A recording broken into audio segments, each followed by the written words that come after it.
അമ്മ മാതാവിനും തിരുക്കുമാരനും ഒരായിരം നന്ദി ഞാൻ പറയുന്നു. എൻ്റെ പേര് ശാലിനി. ഞാൻ ആലപ്പുഴ ചന്തിരൂർ എന്ന് പറയുന്ന സ്ഥലത്തു നിന്നാണ് വരുന്നത്. 2016 തൊട്ട് എനിക്ക് അമ്മ മാതാവിനെ അറിയാം. കാരണം എൻ്റെ അച്ഛനും അമ്മയും ഇവിടെ വന്ന് ഉടമ്പടി എടുത്തവരാണ്. അന്ന് എനിക്ക് അബുദാബിയിൽ ഒരു ജോലിക്ക് വേണ്ടിയിട്ടാണ് ആദ്യമായിട്ട് അവരിവിടെ വന്ന് ഉടമ്പടി എടുക്കുന്നത്.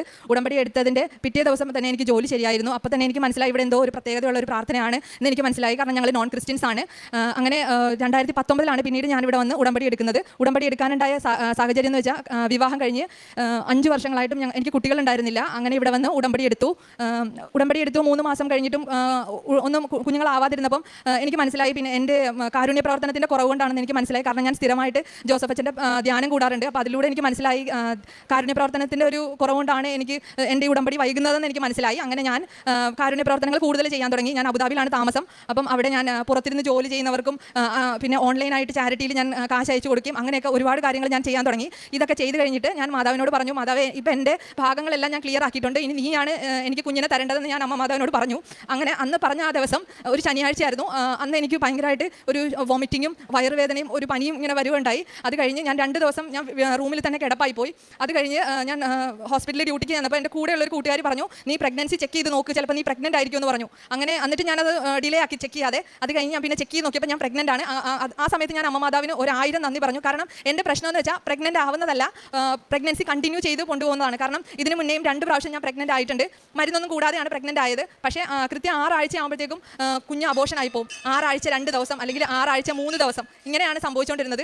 പ്രത്യേകിച്ച് മരുന്നൊന്നും ഞാൻ കഴിക്കുന്നുണ്ടായിരുന്നില്ല. അപ്പം ഡോക്ടറെ പോയി കണ്ടപ്പോഴത്തേക്കും പ്രത്യേകിച്ച് എനിക്കും ഹസ്ബൻഡിനും പ്രത്യേകിച്ച് ഒരു പ്രശ്നങ്ങളോ ഞങ്ങൾക്കില്ലായിരുന്നു. അതുകൊണ്ട് അതിന് ഇൻഫെർട്ടിലിറ്റിക്ക് ആയിട്ടൊരു ട്രീറ്റ്മെൻറ്റിൻ്റെ ആവശ്യം ഉണ്ടായിരുന്നില്ല.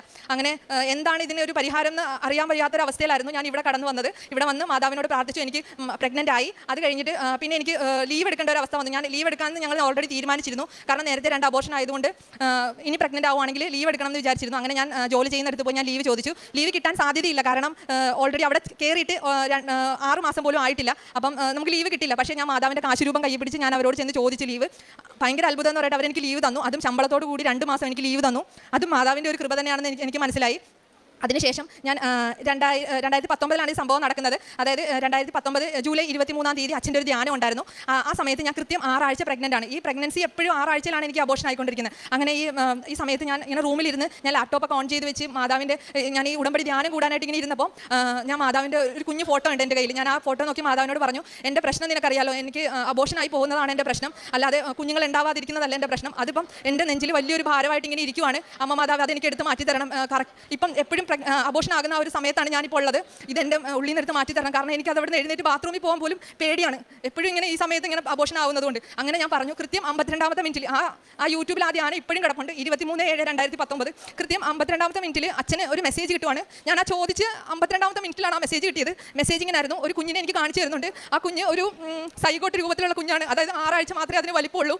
ഈ വ്യക്തിക്ക് ഇതിന് മുന്നേ 2 പ്രാവശ്യം അബോർഷനായി പോയിട്ടുണ്ട്. ആ കുഞ്ഞിനെയാണ് എനിക്ക് കാണിച്ചു തരുന്നതെന്ന് പറഞ്ഞു. ഈ സമയത്ത് കേട്ടോണ്ടിരുന്നപ്പം ആ ഒരു നിമിഷമാണ് സത്യം പറഞ്ഞാൽ ദൈവം ഉണ്ട് എന്നുള്ളൊരു തോന്നൽ എനിക്ക് ഉണ്ടായത് ആ ഒരു സമയമാണ്. കാരണം നമ്മൾ എപ്പോഴും ദൈവം എന്ന് പറയുന്ന ഒരു കെട്ടുകഥയുടെ ഭാഗം അങ്ങനെ ഒരു രീതിയിലാണ് ഞാൻ എപ്പോഴും ചിന്തിച്ചുകൊണ്ടിരുന്നത്. കാരണം എപ്പോഴും ദൈവമുണ്ട്, ഓക്കെ ദൈവമുണ്ട്, എല്ലാവരും പ്രാർത്ഥിക്കുന്നു അങ്ങനെ. പക്ഷേ എന്താണ് അങ്ങനെ ലൈവായിട്ടുണ്ട് എനിക്ക് മനസ്സിലാക്കി തന്നത് അമ്മ മാതാവാണ്. ആ ഒരു നിമിഷത്തിലാണ് ഞാൻ ശരിക്കും എനിക്കത് മനസ്സിലായത്. ആ സമയത്ത് ഞാനിത് കേട്ടോണ്ടിരുന്ന സമയത്ത് എൻ്റെ ബോഡി ഫുള്ള് തണുത്തു പോയി. എനിക്കറിയില്ല എന്താ സംഭവിച്ചത്. ഒരു നോർമൽ ടെമ്പറേച്ചറിൽ ഇരുന്ന ഒരാളെ എങ്ങനെ കൊണ്ട് ഒരു -ഡിഗ്രിയിൽ ഇട്ടാൽ അനുഭവം വരും, അതുപോലൊരു അനുഭവമാണ് എനിക്കുണ്ടായിരുന്നത്. അതിനുശേഷം എൻ്റെ ലൈഫിൽ ഫുൾ അനുഗ്രഹങ്ങളാണ് ഉണ്ടായിട്ടുള്ളത്. അമ്മ മാതാവ് എനിക്ക് ആരോഗ്യമുള്ളൊരു കുഞ്ഞിന് 2020 മാർച്ച് 4-ാം തീയതി അമ്മ മാതാവ് ബുധനാഴ്ച അമ്മ മാതാവ് ഒരു ആരോഗ്യമുള്ളൊരു കുഞ്ഞിനെ തന്നു. ആ മകളാണ് എൻ്റെ കൂടെ ഇവിടെ നിൽക്കുന്നത്. സിയാനി എന്നാണ് അവളുടെ പേര്.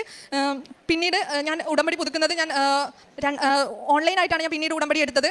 ഞാൻ അബുദാബിയിലാണ് താമസം. അതുകൊണ്ട് ഞാൻ ഓൺലൈനാണ് പിന്നെ ഞാൻ എടുത്തത്. അത് 2023 ഓഗസ്റ്റ് 23-ാം തീയതിയാണ് ഞാൻ ഓൺലൈൻ ഉടമ്പടി എടുക്കുന്നത്. അതിൽ ഞാൻ വെച്ചിരുന്ന കാര്യം OET എക്സാം പാസ്സാവും എന്നുള്ളതായിരുന്നു. അതെനിക്ക് അമ്മ മാതാവ് സാധിച്ചു തന്നു. പിന്നെയുള്ള കാര്യം PCOD എന്ന് പറഞ്ഞ അസുഖം എല്ലാവർക്കും അറിയാൻ പറ്റുമായിരിക്കും. അതിന് ഞാൻ വർഷങ്ങളായിട്ട് ഞാൻ അതിന് മരുന്ന് കഴിക്കുന്ന ഒരു വ്യക്തിയാണ്. എപ്പോഴും നാട്ടിൽ നിന്ന് വന്ന് പോകുമ്പോൾ ഒരു ബോക്സ് നിറച്ച് ഞാൻ ആയുർവേദ മെഡിസിനുമായിട്ടാണ് ഞാൻ പോകുന്നത്. സ്ഥിരമായിട്ട് അത് കഴിച്ചുകൊണ്ടിരിക്കുന്ന വ്യക്തിയാണ്. അത് എപ്പോഴെങ്കിലും നിർത്തിയാൽ പിന്നെ പീരീഡ്സ് അങ്ങനെ പറയുന്ന സാധനം ആവില്ല, പിന്നെ മരുന്ന് കഴിക്കേണ്ടി വരും. അതായിരുന്നു എൻ്റെ പ്രശ്നം. ഇത് ഓൺലൈൻ ഉടമ്പടി എടുത്തപ്പോൾ ഞാൻ മാതാവിനോട് പറഞ്ഞു, ഞാൻ ഇവിടെ ഒന്ന് സാക്ഷ്യപ്പെടുത്തേക്കാം, അമ്മ മാതാവ് എനിക്ക് ഇനി മരുന്ന് കഴിക്കാൻ വയ്യ, ഇതെനിക്ക് പൂർണ്ണ സൗഖ്യം തരണമെന്ന് ഞാൻ പ്രാർത്ഥിച്ചിരുന്നു. അതിൻ്റെ ഫലമായിട്ട് ഇപ്പോൾ 1 വർഷത്തോളമായിട്ട് ഞാൻ ഒരു മരുന്നും കഴിക്കുന്നില്ല. എനിക്ക് ഒരു പ്രശ്നങ്ങളും ഇല്ല. PCOD ആയിട്ടുള്ള അതെല്ലാം എൻ്റെ അമ്മ മാതാവിൻ്റെ അനുഗ്രഹത്താൽ എനിക്കത് മാറ്റി കിട്ടി. പിന്നീട് ഉള്ള കാര്യം, എൻ്റെ കുഞ്ഞിനും ഹസ്ബൻഡിനും ശരീരത്തിൽ ഇങ്ങനെ ഒരു അലർജിയുടെ അസുഖം ഉണ്ടായിരുന്നു. അത് ഒരുപാട് മരുന്നുകൾ കഴിച്ചു, എന്നിട്ടൊന്നും മാറുന്നുണ്ടായിരുന്നില്ല. അതും ഞാൻ ഉടമ്പടിയിൽ വെച്ച കാര്യമാണ്. അതും പൂർണ്ണ സൗഖ്യം തന്നു. മാതാവും ഈശോയും അനുഗ്രഹിച്ചു. ഇത്രയും വലിയ അനുഗ്രഹങ്ങൾ എൻ്റെ ജീവിതത്തിൽ തന്ന അമ്മ മാതാവിനും തിരുക്കുമാരനും 1000 നന്ദി ഞാൻ ഇവിടെ രേഖപ്പെടുത്തുന്നു.